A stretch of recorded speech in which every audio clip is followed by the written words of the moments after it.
Halo semuanya, welcome back to channel Todopedia. Setelah sebelumnya kita udah bahas ya strategi untuk dividen investing. Kali ini kita bakalan bahas ada 15 saham dengan dividen yield yang menarik dan kinerja bisnis yang bagus yang tentunya bagus buat investasi jangka panjang. Nah, 15 saham ini bisa jadi referensi buat kalian yang mau nyusun portofolio dividen investing untuk jangka panjang. Nah, pembahasan ini bakalan gue bagi jadi dua video dan ini adalah video part yang pertama. Sebelum kita mulai, jangan lupa subscribe dan tekan lonceng supaya kalian terus up to date sama channel Todopedia. Oke yuk, nggak usah lama-lama lagi, langsung aja kita mulai.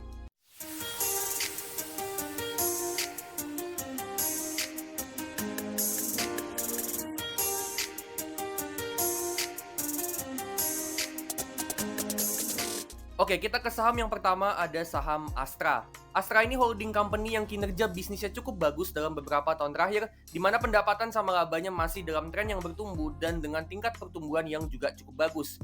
Cash flow yang dihasilin dari operasional bisnisnya juga terus bertumbuh, terlihat dari operating cash flow sama free cash flow-nya yang dalam tren yang bertumbuh.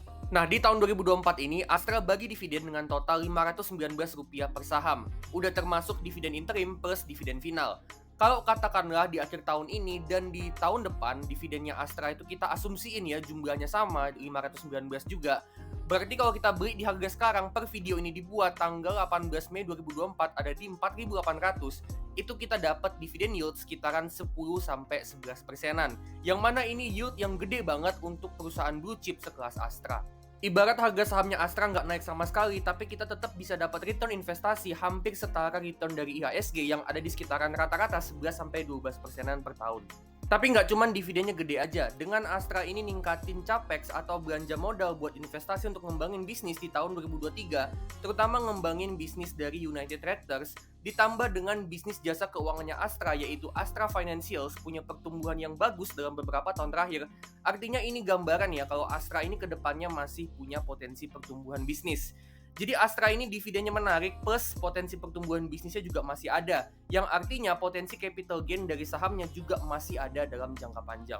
Nah, dengan metode discounted cash flow, harga wajarnya saham Astra itu ada di 5.955. Jadi di harga sekarang di 4.800 ini masih termasuk under value.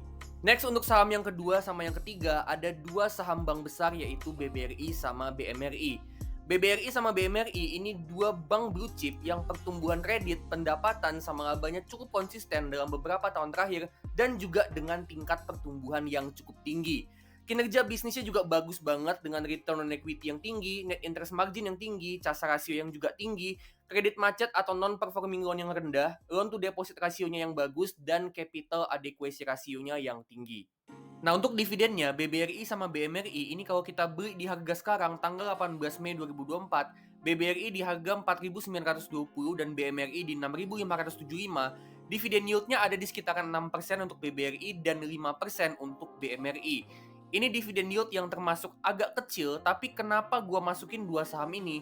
Alasannya itu karena BBRI sama BMRI ini punya tingkat pertumbuhan laba yang cukup tinggi dan cukup konsisten juga, sehingga cocok untuk strategi dividend growth investing. Apalagi dua emiten ini juga punya potensi pertumbuhan bisnis yang bagus ke depannya. Dengan BBRI yang ekspansi digital lewat Brimo plus dia ngebentuk holding bersama Pegadaian dan PNM, sedangkan untuk BMRI dia ekspansi digital lewat Livin by Mandiri sama Kopra by Mandiri plus juga ada Bank Syariah Indonesia sebagai anak usaha yang punya tingkat pertumbuhan yang tinggi banget. Dan kalau kita simulasiin pertumbuhan dividen dari BBRI sama BMRI dengan asumsi pertumbuhan dividen itu 9% per tahun, yang mana itu estimasi tingkat pertumbuhan yang menurut gua cukup realistis untuk BBRI sama BMRI untuk kedepannya. Untuk BBRI, kalau kita hold sampai tahun ke-10, itu kita dapat dividen dengan yield yang terus tumbuh dari 6,4% di tahun pertama jadi 12% di tahun ke-10. Sedangkan untuk BMRI itu dari 5,3% di tahun pertama jadi 10% di tahun ke-10. Yang mana itu dividen yield yang menurut gua cukup bagus untuk saham blue chip. Dan itu belum termasuk kalau labanya tumbuh, maka harga sahamnya juga bakalan ikut tumbuh dalam jangka panjang dan kita sebagai investor juga bakalan dapat capital gain. Dengan metode discounted dividend model, harga wajarnya saham BBRI itu ada di 6.900, sedangkan untuk BMRI ada di 8.600. Jadi di harga yang sekarang, menurut gue ini masih cukup under value kalau mau buat investasi jangka panjang untuk jangka waktu minimal 10 tahun ke depan. Next, saham yang keempat sama yang kelima ada dua saham bank daerah yaitu BJTM sama BJBR. BJTM sama BJBR ini punya dividen yield yang menurut gua cukup gede ya, di kisaran 9% kalau kita beli di harga yang sekarang, BJTM di 585 sama BJBR di harga 1000. Nggak cuman dividennya aja yang gede ya, tapi juga dalam beberapa tahun terakhir, BJTM sama BJBR ini total pinjaman sama laba bersihnya mampu untuk terus tumbuh dengan tingkat pertumbuhan yang lumayan bagus. Dan kinerja bisnisnya juga menurut gua cukup bagus meskipun untuk BJBR ini memang ada beberapa rasio kayak return on equity sama casa rasio yang nggak memenuhi kriteria minimal. Nah, kalau kita simulasiin pertumbuhan dividennya BJTM sama BJBR, kalau kita hold sahamnya sampai 10 tahun ke depan dengan rata-rata pertumbuhan laba dan dividennya itu sebesar 4% per tahun, kita bisa dapat dividen dengan dividen yield yang tumbuh dari sekitar 9%, tumbuh jadi sampai 13% di tahun ke-10. Yang mana ini dividen yield yang besar banget. Nah, harga wajarnya saham BJTM sama BJBR kalau kita hitung dengan metode discounted dividend model, untuk BJTM itu ada di 682 dan untuk BJBR ada di 1280. Next, untuk tiga saham berikutnya ada tiga saham batubara yaitu Adaro, PTBA, sama ITMG.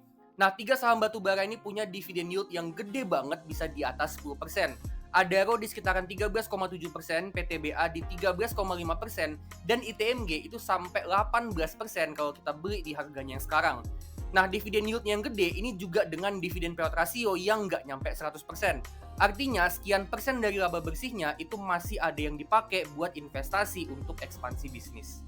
Nah, dividennya Adaro, PTBA, sama ITMG yang gede ini memang didukung dari beberapa faktor. Salah satunya itu dari kondisi balance sheet-nya. Kita bisa lihat di sini kalau aset lancarnya mereka itu mampu untuk ngelunasin semua utang jangka pendeknya. Terus equity-nya juga mampu untuk ngebayar semua utangnya. Dan bahkan untuk Adaro sama ITMG, di sini kita bisa lihat kalau uang cash-nya doang itu udah lebih banyak dari total semua utangnya. Jadi balance sheet yang mereka bertiga ini emang bagus banget dan mereka punya uang yang lebih dari cukup buat ngelunasin semua utangnya. Dan itulah alasan kenapa mereka berani bagi dividen yang gede. Selain itu, Adaro, PTBA, sama ITMG juga rutin banget hasilin free cash flow yang positif dalam beberapa tahun terakhir. Dan ini nunjukin kalau mereka bertiga cash flow-nya dalam kondisi yang bagus banget di mana mereka bisa hasilin uang kas masuk dari kegiatan operasionalnya.